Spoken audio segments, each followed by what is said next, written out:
Gas cylinder ಸ್ಫೋಟವಾಗಿದೆ. 4 ಗುಡಿಸಲುಗಳು ಸುಟ್ಟು ಭಸ್ಮವಾಗಿದೆ.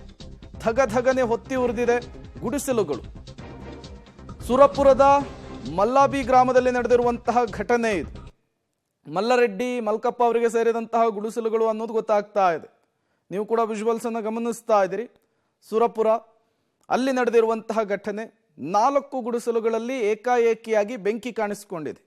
ಕಣ್ಣು ಮುಚ್ಚಿ ಕಣ್ಣು ಬಿಡುವಷ್ಟರಲ್ಲೇ ಬೆಂಕಿ ಹೊತ್ತಿ ಉರಿದಿರುವಂತಹದ್ದು ಸ್ಥಳೀಯರಲ್ಲಿ ಆತಂಕ ಮನೆ ಮಾಡಿದೆ.